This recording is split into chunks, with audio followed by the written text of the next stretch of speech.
بڑی علمی شخصیت اور اس کم عمری میں دنیا بھر میں نام پیدا کیا ہے اپنی صلاحیتوں کے سبب۔ میری مراد ہے شیخ دکتور طارق صدیق الرحمن حفیظ اللہ۔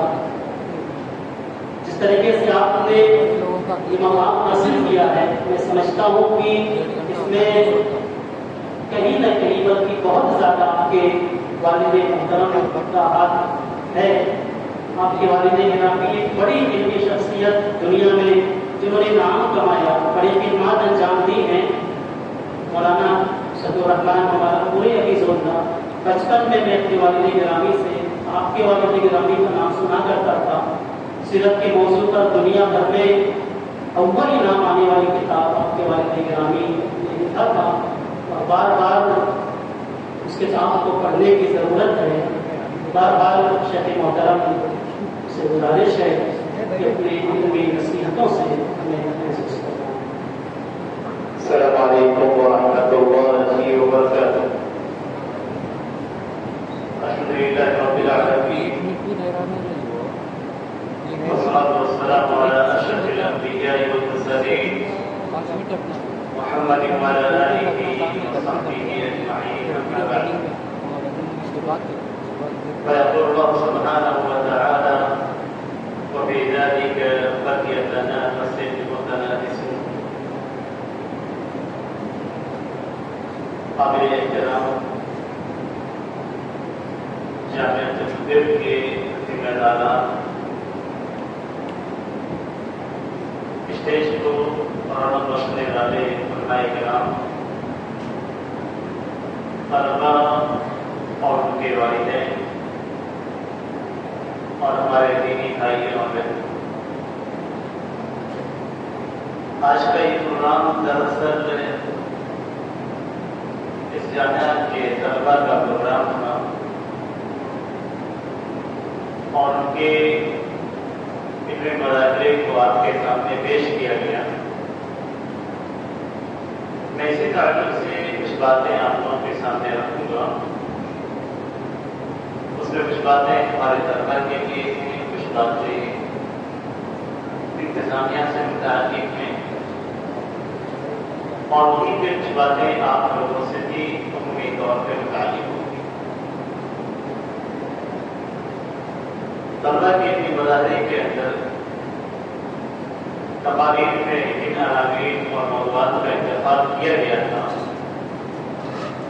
در حقیقت ایک بڑی اچھی محنت اور کاوش تھی، ایک بہترین ذوق اس کے اندر رہا تھا،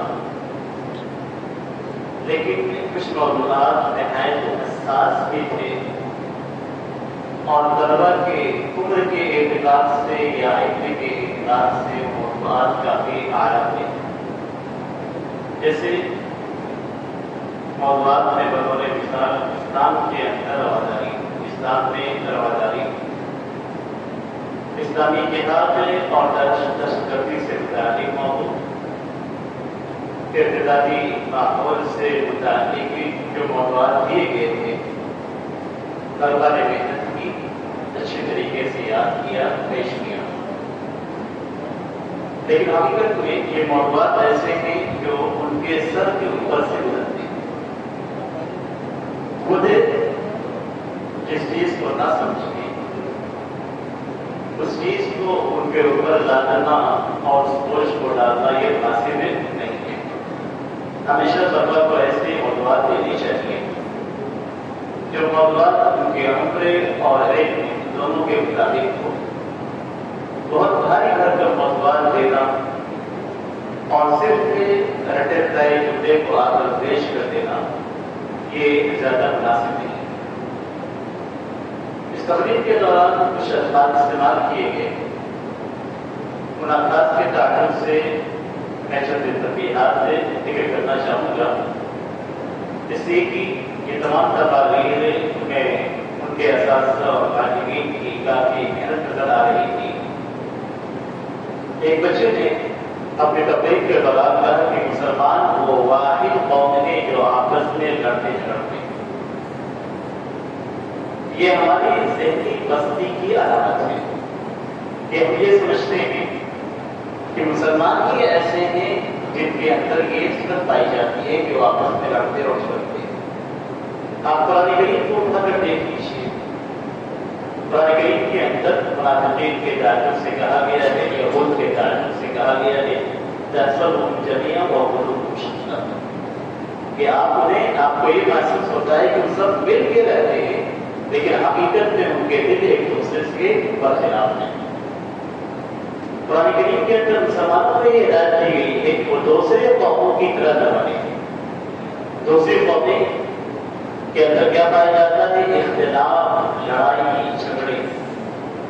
اللہ تعالیٰ فرماتا ہے کہ وَلَا تَكُونُوا كَالَّذِينَ تَفَرَّقُوا وَاخْتَلَفُوا مِن بَعْدِ مَا جَاءَهُمُ الْبَيِّنَاتُ، کہ تم ان لوگوں کی طرح نہیں ہونا جو آپس میں بٹ گئے اور ان کے پاس ہدایت اور واضح نشانیاں آنے کے بعد انہوں نے اختلاف کیا۔ تو قرآن کریم کے اندر ہمیں دوسری قوموں کے نقشے پیش کیے جا رہے ہیں اور اللہ تعالیٰ کی بات کبھی جھوٹی نہیں ہوتی ہے۔ آج بھی لوگوں میں پائی جاتی ہیں، مشرکین پائے جاتے ہیں، اہل کتاب پائے جاتے ہیں، دیگر اقوام بھی پائی جاتی ہیں۔ اگرچہ ہمیں ایسا نظر آتا ہے کہ ان کے درمیان اختلاف نہیں ہے، لیکن ان کے اندر اختلاف ہمارے اپنے اختلاف سے کہیں جاتا ہے۔ ہمارے اندر ایک مسلمان کے دل میں دوسرے مسلمان کے لیے نفرت، بغض، کینہ، کپٹ، کچھ بھی آپ کہتے ہیں، یہ تمام چیزیں جو پائی جاتی ہیں وہ اسلامی محبت کی وجہ سے کم ہے، ہمارے ایمان کی وجہ سے کم ہے، لیکن ان کے یہاں ایمان نہیں ہے، ان کے یہاں کوئی کتاب نہیں ہے، ان کے یہاں اپنے بھائیوں سے محبت نہیں ہے، تو ان کے یہاں جو کینہ، کپٹ، بغض، عداوت، دشمنی ساری چیزیں پائی جاتی ہیں وہ بہت زیادہ ہے۔ تو یہ نہ سمجھیں، اپنے آپ کو نیچے نہ کریں، یہ نہ سمجھیں کہ آپ کے اندر ہی یہ عیب پایا جاتا ہے، بلکہ ان کے اندر جو عیب پایا جاتا ہے وہ ہم سے نہیں سکتا ہے۔ ہماری تو ایک شان ہے اور وہ شان یہ ہے کہ ہم ایمان والے ہیں۔ ہماری جتنی بھی برائیاں ہوں، اور ہمیشہ مسلمانوں کو اس بات کو ذہن رکھنا چاہیے کہ مسلمان چاہے کتنا ہی خراب کیوں نہ ہو، کتنا ہی فاسق اور فاجر کیوں نہ ہو، ایک کافر سے کہیں درجہ بہتر ہے، اس لیے کہ اس کے پاس ایمان کی دولت ایسی ہے جو اس کے سارے گناہوں کی بخشش کا سبب ہے۔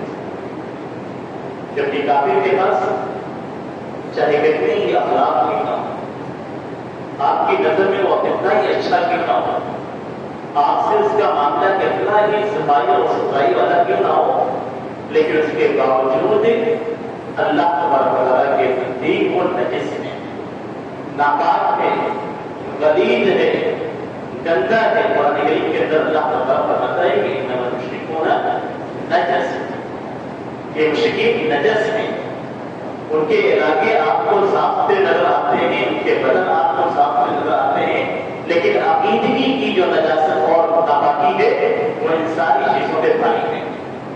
اس لیے کبھی بھی ایک مسلمان کا کسی کافر سے معاملہ نہیں، مسلمان ہر اعتبار سے اعلیٰ ہے، اس کے اخلاق خراب ہو سکتے ہیں، ان کے معاملے گندے ہو سکتے ہیں، ان کے یہاں عبادات میں کمی پائی جا سکتی ہے، ان کے یہاں معاملات میں خرابی ہو سکتی ہے، یہ تمام چیزیں پائی جا سکتی ہیں، لیکن ایک مسلمان اور غیر مسلم کے درمیان کوئی فاصلہ نہیں ہے۔ اس لیے اس طرح کی باتیں جو ہمارے ذہن میں عام طور پہ ڈالی جاتی ہے، دیکھو مسلمان کی طرف آج سوشل میڈیا پہ آپ جب دیکھیں گے تو خاص طور پہ مسلمان لکھ کر ٹارگیٹ کیا جاتا ہے، دیکھیے مسلمان کی طرف، دیکھیے ایک مسلمان لڑکا کسی لڑکی کو چھیڑ رہا ہے، دیکھیے ایک مسلمان لڑکا اس طرح کی حرکت کر رہا ہے، دیکھیے ایک مسلمان شراب پی رہا ہے۔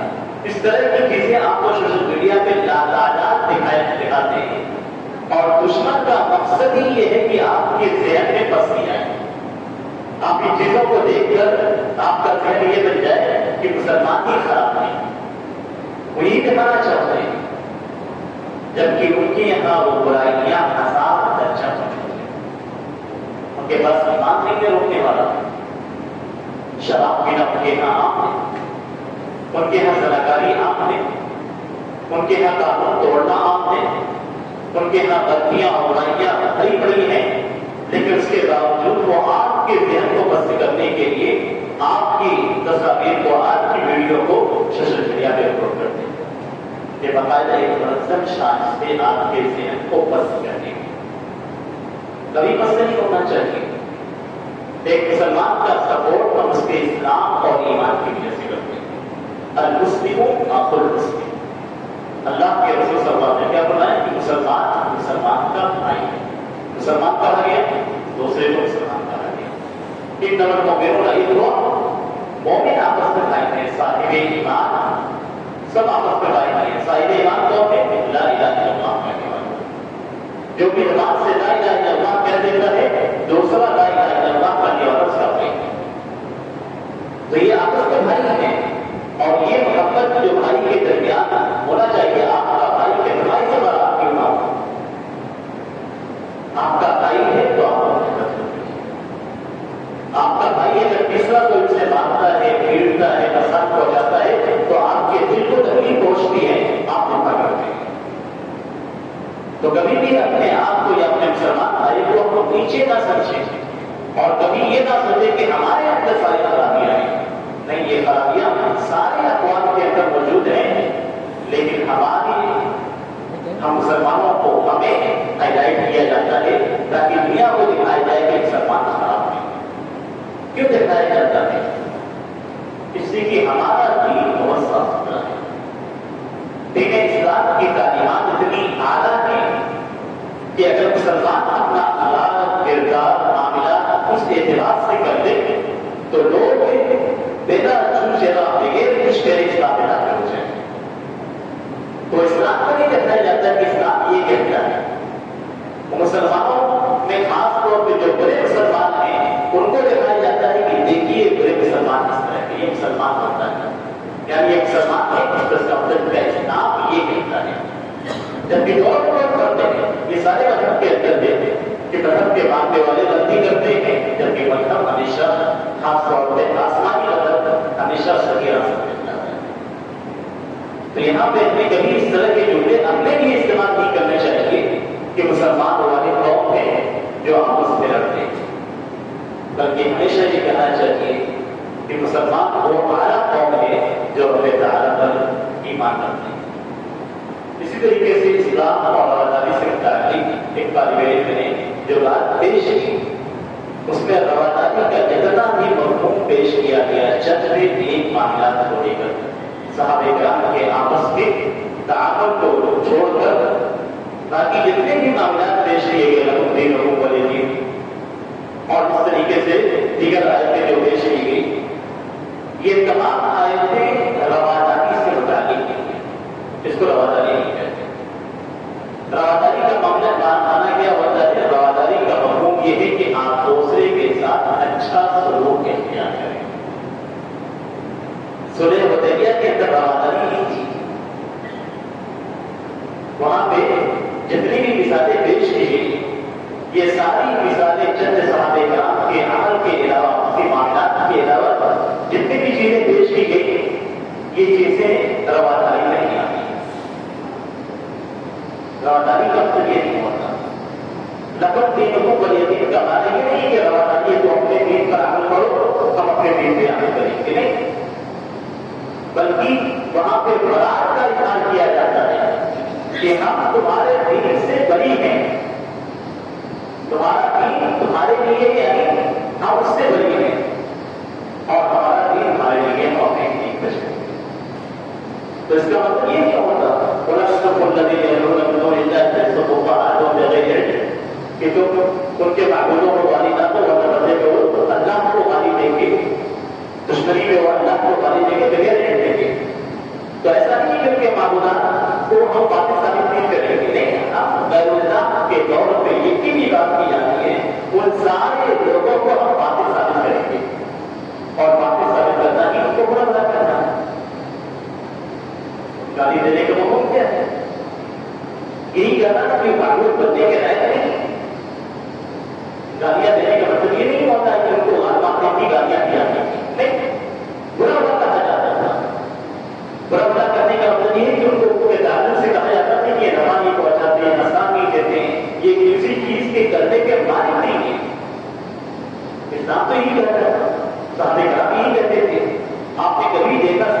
کتابوں کے اندر یا حدیث کی کتابوں میں کہیں یہ کہا گیا ہو کہ صحابی نے کسی بت کو گالی دیا ہو؟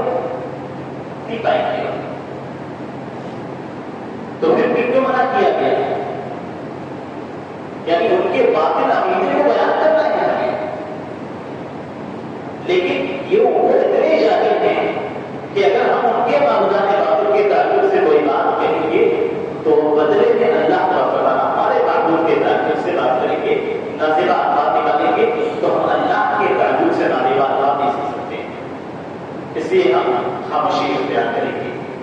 یہ سچے ذریعہ یہ رواداری نہیں ہے. لا اکراہ فی الدین کا مطلب یہ نہیں ہوتا کہ آپ دعوت نہیں دیں گے، آپ دعوت دیں گے، توحید کی طرف بلائیں گے. تو یہ رواداری کا جو مفہوم پیش کیا گیا یہ رواداری کا مفہوم بالکل غلط ہے. میں اس کی وضاحت کر رہا ہوں تاکہ آپ لوگوں نے تبلیغ سنی کہ یہ نہ سمجھیں کہ یہ رواداری ہے. رواداری کا مطلب یہ ہے کہ آپ غیروں کے ساتھ اچھا معاملہ کریں. آپ کا کاروبار ہے، اسلامی اعتقاد سے آپ اچھی طریقے سے پیش آئیں گے. آپ نے کبھی دیکھا یا کبھی سنا کہ نبی اکرم صلی اللہ علیہ وسلم یا کسی صحابی اعلان چلتے ہوئے کسی مشرک کو مارا ہو؟ نہیں دیکھا ہوگا. جن سے جنگیں تھی انہیں سے جنگتے ہوئے. کیوں؟ اس لیے کہ دوسرے کے ساتھ آپ صلی اللہ علیہ وسلم نے اچھا سلوک کیا. یہ رواداری ہے اسلام کی. یہ رواداری ہے یعنی اپنے اچھے اخلاق کو دوسروں کے سامنے پیش کرنا، ان کے ساتھ بہترین معاملہ کرنا. یہ رواداری ہے. ورنہ جو چیزیں ذکر کی گئی اسے مداخلت سے تعبیر کیا جاتا ہے. مداخلت کا مطلب یہ ہوگا کہ اپنے ہی دین میں اور دینی معاملات میں آپ لچک چلتے آ جاتے ہیں. یہ مداخلت ہے. اور قرآن کریم کے اندر اس کی برکت کی گئی ہے. قرآن کریم کے اندر کہا کہ تم لوگ ہیرو میرے دل. یہ لوگ چاہتے ہیں کہ آپ مداخلت اختیار کریں تو یہ بھی مداخلت اختیار کریں. یعنی کچھ چیزیں آپ چھوڑتے دین کی، کچھ چیزیں یہ چھوڑنے کی دین کی. اس طریقے سے بیچ بیچ کا معاملہ کیا جاتا ہے. جیسے آج کہا جاتا ہے کہ سارا دین ایک ہی ہے. یہ کہا جاتا ہے کہ چاہے عیسائی ہو، چاہے مسلمان ہو، چاہے یہودی ہو، چاہے کافر ہو، سب دین اپنی جگہ پہ صحیح ہے. جب یہ کہا جاتا ہے کہ ہر دین اپنی جگہ پہ صحیح ہے، ہر ماننے والا عبادت بھی کرتا ہے، ایک بھی ذات کی عبادت کرتا ہے، یہاں پہ آپ کہیں گے کہ یہ مداخلت ہے. عبادت صرف اللہ کی لا الہ الا اللہ. تو رواداری کے تعلق سے جو چیز پیش کی گئی اس کے تعلق سے خاص طور پہ نوٹ کرنے کی ضرورت ہے. اسی طریقے سے اسلام میں سنت کا مقام طالب علم نے جو بات پیش کی اس میں کئی چیزوں کو ملا دیا گیا اور سنت کا کئی مفہوم ہوتا ہے الگ الگ جگہ کے اعتبار. اسلام میں سنت کے مقام کا ایک مفہوم جو عام مفہوم ہے وہ یہ کہ اسلام میں نبی اکرم صلی اللہ علیہ وسلم کی احادیث کا مقام، جیسے اسلام میں قرآن کا مقام ہوتا ہے. اور بہت ساری جو باتیں پیش کی گئی وہ سنت کے تعلق سے تھی. سنت کا ایک دوسرا معنی ہوتا ہے. بلکہ سنت کے تین معنی میں بیان کر دیتا ہوں. سنت کا ایک معنی ہوتا ہے نبی اکرم صلی اللہ علیہ وسلم کا طریقہ، چاہے بات چیت ہو، کرتے ہو، اٹھنے بیٹھنے کا، کھانے پینے کا، جو بھی طریقہ ہو اسے حدیث سے تعبیر کیا جاتا ہے. اور میدان جاتے ہیں اس سلسلے میں علامہ نقی رحمہ اللہ نے کتاب لکھی ہے زاد المعاد فی ہدی خیر العباد، جس میں نبی اکرم صلی اللہ علیہ وسلم کے ہر چیز کا طریقہ بیان کیا گیا. بہت پیاری کتاب ہے، اردو ترجمہ بھی ہے اس کا، زاد المعاد کا اردو ترجمہ ہے. آپ لوگ پڑھیں، اتنی مفید کتاب ہے اور اتنے اچھے انداز میں نبی اکرم صلی اللہ علیہ وسلم کے ہر عمل کو بتایا گیا ہے کہ آپ تعجب کریں.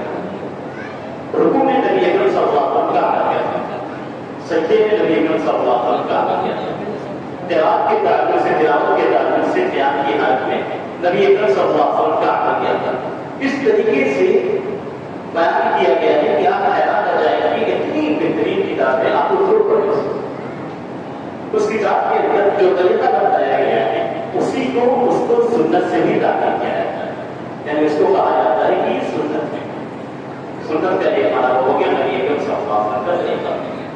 دوسرا سنت کا معنی ہے نبی اکرم صلی اللہ علیہ وسلم کی احادیث، جس میں آپ کا فرمان آپ کا کرنا، صحابہ کرام کو دیکھ کر خاموشی اختیار کرنا، یہ ساری چیزیں تینوں سنت کی اقسام یعنی تقریری اور فعلی اور قولی سنت میں جاتا جاتا ہے۔ جو تیسرا مفہوم ہے سنت کا وہ مفہوم بدعت کے مقابل ہے، اسی لیے کہا جاتا ہے اہل سنت و جماعت۔ آج اس کا الگ مانا لیا جاتا ہے، لیکن اہل سنت و جماعت، اہل الحدیث کا اصل نام اہل سنت و جماعت ہے، سلفی کا اصل نام اہل سنت و جماعت ہے۔ تو اہل سنت یعنی جو بدعت سے دور رہتا ہے، اور اس کے مقابل میں کہا جاتا ہے اہل البدعہ۔ تو یہ سنت کا تیسرا معنی ہے۔ تو اس طریقے سے سارے معانی کو آپس میں ملا دیا گیا۔ اب صحابہ کرام نبی اکرم صلی اللہ علیہ وسلم کی کس سنت کی اتباع کرتے تھے؟ آپ صلی اللہ علیہ وسلم کی ساری سنتوں کی اتباع کرتے تھے، یعنی آپ کے طریقے پہ چلتے تھے، اور نبی اکرم صلی اللہ علیہ وسلم کی جو اعمال واجب طور پہ رہتے تھے ان میں نبی اکرم صلی اللہ علیہ وسلم کی مطابقت کرتے تھے، اس میں چلتے تھے۔ ہاں جو مستحب ہوتی تھی کبھی کبھی ان کو ضرورت کے تحت چھوڑ دیتے تھے۔ اس طریقے سے سنت کا یہ معنی آپ کے سامنے واضح ہو گیا۔ ایک اور چیز تھی، نام عبد الکریم، ایک بچے کا نام عبد الکریم۔ کریم یہ اللہ تعالیٰ کے اسماء میں سے، اور میں اس بات یہ بات اس لیے کر رہا ہوں کہ عبد الکریم نے جو ٹاپک دیا اور اس ٹاپک میں انہوں نے بولا وہ ٹاپک اس کے تعلق سے تھا توحید کے تعلق سے۔ توحید کے تین اقسام ہیں، الوہیت، ربوبیت اور اسماء اور صفات۔ اللہ تعالیٰ کے اسماء میں سے کریم ہے اور اس کا نام عبد الکریم۔ تو عبد الکریم نام رکھنا شریعت کے اعتبار سے صحیح نہیں ہے۔ اسی طریقے سے کریم اللہ، بہت سارے لوگ نام رکھتے ہیں کریم اللہ، یہ بھی درست نہیں۔ تو یہ مختصر باتیں تھیں، وہ کافی ہو چکا ہے اور ہمارے مسلمان بھی آ چکے ہیں، اس لیے یہ باتوں پہ میں اپنی بات کو ختم کرتا ہوں۔ اللہ تعالیٰ سے دعا ہے کہ اللہ تعالیٰ ان بچوں کو مستقبل کا عالم بنائے، ان کے علم اور فکر عطا فرمائے، اللہ تعالیٰ ان کی جہود کو قبول فرمائے، ان کے اساتذہ اور والدین کی جہود کو قبول فرمائے، اور آپ سب کی حاضری کو قبول فرمائے، اور اس کے لیے آپ لوگوں کی مغفرت کا ذریعہ بنا دے۔ آمین صلی اللہ علیہ وسلم محمد وعلی آلہ وصحبہ وسلم۔